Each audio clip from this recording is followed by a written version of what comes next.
Hi, and welcome back to my channel. So excited. I finally have a name for the channel. The name is She Speaks Too, meaning, I'm not just a pretty face. I speak and I have a lot of knowledge to share.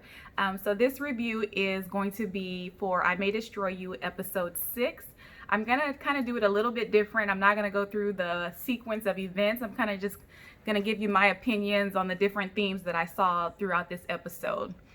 So the episode starts off with Terry, Kwame, and Arabella spray painting, and this is probably part of Arabella's self-help or things that her therapist suggested that she needs to do in order to move past this or comfort herself while she's dealing with the trauma of sexual assault.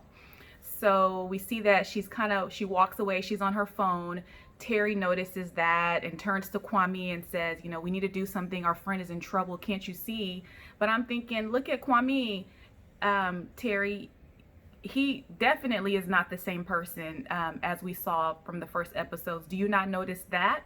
And Arabella can't because she's dealing with her own pain. But once again, Terry is just everything is about Terry, and this thing about having to help Arabella more than anything is Terry wanting to be the one who noticed that Arabella isn't doing well and she's helping her. It's not about true help.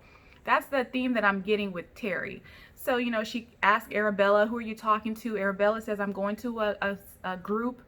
They find out that it's managed by their old friend Theo, or old high school acquaintance Theo. And Terry immediately says she wants to go, and Arabella said, no, you can't go. This is for survivors. So, you can see Terry is put off because, Terry needs to be involved in everything. It has to be about Terry. So we cut to Arabella going to the group, and immediately we see Theo, a grown Theo. And Theo, her energy, something about her is not right to me. Something about her energy there's just an evil, sinister energy that she exudes, in my opinion. And that is before even knowing the type of person she is. So Arabella sits down. Theo gives her spiel. Apparently this is something that she gives for every class. It's rehearsed. And then Arabella speaks, and she says that she was assaulted twice. One was drug facilitated. The other was the partner removing the condom. And she says, I want to not be assaulted again. I'm here to learn not to do that. Apparently it's my fault. And one of the women in the group was like, no, apparently it's my fault. And she said, because what kind of world will we live in if this can happen again? And unfortunately, that is the reality. One assault does not mean that you are assault free for the rest of your life. It will never happen again. There's no guarantees, and that is a scary thing to deal with, being a victim. This could happen again. This could happen again. This could happen to you. So she's saying that, and they do the group, and she's leaving, and she gives Theo a hug. I'm still not comfortable with this interaction with Theo. Something about her is not warm, and even in her spiel, Theo says, I'm not an ICB, as she says, but she is. So they cut to Theo, they flash back to when Theo, Arabella, and Terry were in high school. So we find out from that Terry and Arabella have actually been friends for a very long time, because they're probably, according to the show, in their late 20s, maybe early 30s. So that's a very long time, and they were probably friends before high school, even longer. So we cut to that. We see Theo and Ryan go off on the way. They have consensual sex. I think maybe Theo liked Ryan, and I think maybe that she thought he liked her too. Turned out Theo just wanted to get pictures. Then he said, well, maybe I need to pay you. He was counting out his change. I don't know if that angered her because she liked him, and the fact that Theo knew that she had been with so many men, I don't know what part angered out. And then to cut back, we see Theo sneaking in before this scene at her mom's house, and her mom confronting her, and we see how totally disrespectful she is to her mom, to the point where it's like so harsh that you're speechless that she's talking to her mom like that. Her mom is just sitting there taking it, but there's a reason for that. There's no respect. So we see Theo and Ryan maneuvering. Ryan takes pictures of their, interaction. She manages to throw his phone down. Ryan is, let me just tell you, he's clueless. And did anyone catch the sound he made after they were through? Ooh, like a girl. So Ryan is clueless. Ryan is not the sharpest tool in the toolbox. You can tell. So he's clueless. She drops his phone. They exchange. He gives her money. She's insulted. I don't know why. Maybe she liked him. Maybe she thought, maybe each encounter with Theo, she thinks this person actually likes her, and she finds out no, that they don't. But for some reason, she's insulted. She she gets a knife, goes to the restroom, cuts herself. Terry notices in class. The teacher runs to Theo's aid. She sends a couple of students out. Then she sends one student, Dominique, to run out to get the nurse. Dominique kind of sashayed. I said, that run is not fast enough, Dominique. She said, run. So they get the nurse. They pull Ryan in the office with the principal. The principal, immediately, you can tell that the principal believes Theo. He says the police are on their way. You can tell that Ryan does not get the benefit of the doubt. Theo cries her crocodile tears, and that is really called white fragility. It happens now. We see that with the Karens of today. The fragile white woman who calls the police on the black man. There's no shadow of a doubt the black man is guilty. He's arrested. He's questioned by the police. And so that has been happening for years.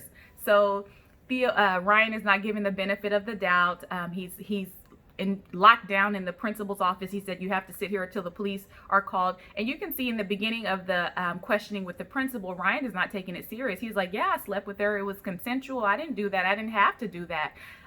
But the principal is not buying it. He's like, Ryan, the police are on the way. So Arabella, Terry is in the hallway. You can tell that Terry has always wanted to be the center of attention. She's like, I'm the one who saw the blood. I'm the one who alerted everyone. I mean, this is fun. I could do this for a living. Terra TV or something like that. So you can see from Terry has always been loud, always wanted attention, always wanted to attract people around her. So we see that. Then we cut to Arabella talking to a guy named Marcus. Marcus apparently has pictures of Theo and Ryan that show that it's consensual based on how the pictures are positioned. And Arabella's like, are you going to show it? He said, no, because I got pictures that could incriminate me that I could go to jail for. So he starts showing them to Arabella, and she says, well, send them to me. So we see in this instance, Marcus was going to allow his friend to go to jail, which is probably what was going to happen to Ryan, just because he didn't want to incriminate himself. But we see Arabella has a sense of civic duty. She's like, no, I can't let him go to jail. Terry didn't say that. Marcus didn't say that. That was Arabella. So we see that her character has been strong for a long time. So she goes to the principal. They show it. We show that Ryan is released and Theo is walked out. She's walking out with the teacher. But before then, Terry and Arabella are talking about white fragility, how if it was one of them and told the teacher this had happened, they would not have been believed so easily. They were saying how even the teacher was had a tear in her eye when she saw the blood on Theo's leg. Arabella said, if I even sneeze, she looks at me the wrong way. And then Terry said something that was funny. She said, white women tears are high currency, meaning they're very important. And so we see them talking about it. So they let Ryan go. Theo is walked out of the school. They're heckling her as she's walking out, and she whispers, African monkeys. And she says that under her breath. So as she says that, they don't hear that. Then we cut to Ryan walking up to his friends. They're like, the Alliance, and high-fiving. They said, Ryan give a speech. And Marcus, of course, is there to receive Ryan, my bro. But Marcus was going to let you go to jail. So this was really Arabella. Arabella was the one who actually kind of saved the day. Not kind of, she saved the day. Ryan would probably have been in jail and rape at sexual assault at knife point. We don't know how many years he could have gotten, maybe tried as an adult. So this was based on Arabella deciding to come forward. So they high five. Then Theo is at home. And the stepfather is just baffled. He's like, why would you do this knowing what happened to you, what you went through with your father? How could you make this up on an innocent person? And her mom is standing there. And Theo was like, well, you know, knowing what your dad did to you, she said, my dad didn't do anything to me. My mother made me lie because he didn't have money and you had more money. And you can tell by the looks that the mom exchanges with Theo, the stepdad can tell that this is actually true. So he's there clueless, like, wow. And so I wonder how much responsibility does the mom, should she take now for what she has produced? You have a 7-year-old that you have trained to lie, and not only lie about sexual assault. So there were a lot of things you had to tell this 7-year-old to say. There were a lot of things that you would have to train her to say that he did to you that a 7-year-old would have no idea or should have had no idea. You trained her. So how much of her promiscuity is linked to the fact that she was introduced to certain ideas, certain ways people are touched early on? How much of that is due to what you have shown her? So how much responsibility should the mother take? Of course, Theo is a teenager. She knows right from wrong. She knows what lying is. But I mean, if you are groomed that early to know these things, how much does it contribute to what you have become? So, and she even said something to her mom like, you created this. And that is true. So the mom is there speechless, you know, shocked. Then they cut to the last scene of Arabella attending another class with Theo. Once again, Theo goes through her spiel, you know, she has been exploited. She hates predators. And unless something else happened to Theo, based on these two events, she lied both times. So what group are you leading to for sexual assault if you have not been? So is she one of those people who has internalized this lie both times and now is using that to have this support group? I'm not understanding. And I'm not understanding, based on what Arabella knows about her, why she would attend a group with Theo.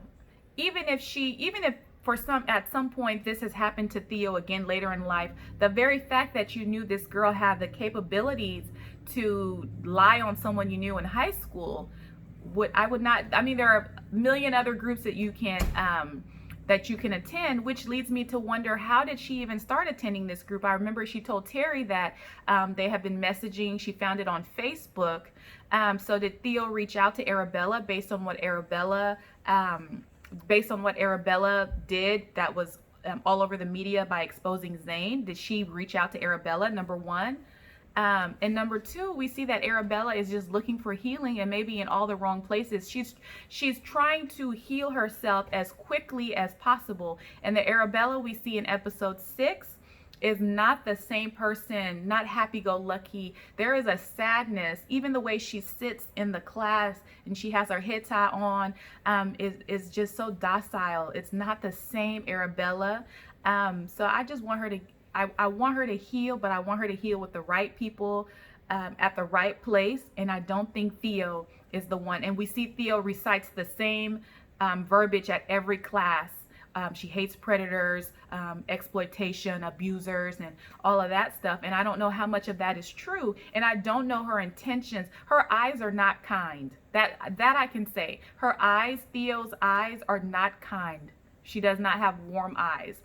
So I could have done without this episode, maybe because I really don't care that much about Theo as a character. I mean, I guess we're going to get into more of it if Arabella continues to go to the class. But, and I guess we're looking at what it means to have the other side of the flip coin of it, which is false allegations. And these false allegations came from a child because she was 7 when it happened the first time. And the second time she made false allegations, she was a teenager. So is she forgiven for that? I don't know. And what happened to the dad? Did he go to jail? Did he just lose custody? Because I remember her saying to the stepfather, it's not that I don't like you, I just miss my, and then she didn't even have the words to say. What happened? Did he never have contact with her after she made those allegations? And imagine the guilt of a child knowing that she destroyed her father's life. So those were just my thoughts based on this episode. I hope I didn't go too fast or ramble on. I'm still learning this YouTube thing. So please make sure you like, comment, and subscribe. I look forward to hearing from you. Thank you. Bye-bye.